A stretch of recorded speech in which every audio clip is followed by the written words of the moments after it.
గోపాలపట్నం ఇంద్రానగర్లో ఒక వ్యక్తి ఆత్మహత్య చేసుకున్నాడు. ఆనంద్, నాగరాజు వరుసకు అన్నదమ్ములు. సోమేష్ అనే వ్యక్తి దగ్గర ఏడాది క్రితం నాగరాజు ఆటో తీసుకున్నాడు. అప్పుడు ఆటోలో సోమేష్ పరస మాయమైంది. తనకు తెలియదని నాగరాజు చెప్పడంతో గొడవ సద్దుమణిగింది. ఆ అబ్బాయి ఈవెంట్ చిన్న చిన్న వర్క్లు ఏమైనా ఉంటే వెళ్ళిపోతారు. వీళ్ళ నాన్నగారు చనిపోయారు, చెల్లికి మ్యారేజ్ అయిపోయింది. డ్యూటీకి వెళ్ళి వచ్చేసరికి శుక్రవారం సాయంత్రం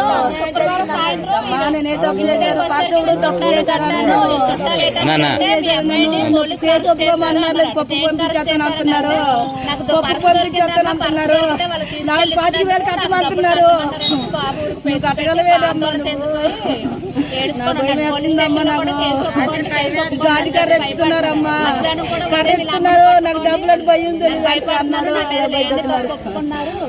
ఒప్పుకోండి. నా మాట వినట్లేదు, నా మాట చెప్పనివ్వటం లేదు. వాళ్ళ మాట అయిపోతుంది, నా మాట అసలు మాట్లాడనివ్వట్లేదు అంటున్నారు. ఆడు చెప్పడానికి అవకాశం కూడా ఇవ్వట్లేదంట సార్. పోలీసులు ఎవరు ఇవ్వటం లేదంట. నేను దొరికింది సార్, ఫలానా దగ్గర దొరికింది, నేను ఇచ్చాను అని చెప్తామని ఇవ్వటం లేదంట. దొంగోడు చూసినట్టు చూసి ఇస్తున్నారు. దొంగోడు కూర్చోబెట్టారు కిందని. అవమానం భరించలేక చచ్చిపోయాడు.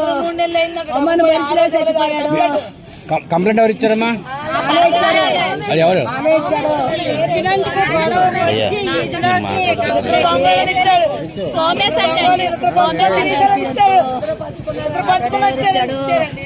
ఆటోలు ఇచ్చారు. ఆ కొడుకు చదువుకున్నాడు, ఫోన్ లో దొరికింది కదా, అది బతికిపోతుంది. నీ పనికొచ్చిన కాగితాలు అని తీసుకెళ్లి అనియా నీ పనికొచ్చిన కాగితాలు లాగా ఉంది చూడు, నీ పసిపోయింది అంటే ఇందులో 25,000 ఉంది. పోయిన సంవత్సరం 25,000 అంటే అప్పుడు దాకా ఏం పని చేశాడు? అప్పుడు దాకా ఎందుకు కంప్లైంట్ ఇవ్వలేదాడు? నా కొడుకు ప్రాణం తీసుకోవడానిక? నా కొడుకు మీద ఉందా? నా కొడుకు ఉందా?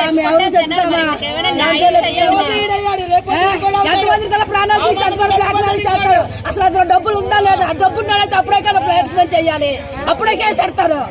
ఇలా లంచాలు తీసుకుంటారా? ఇలా బ్లాక్ మెయిల్ చేస్తే డబ్బులు తింటామని చూస్తున్నారు అందరి దగ్గరనా?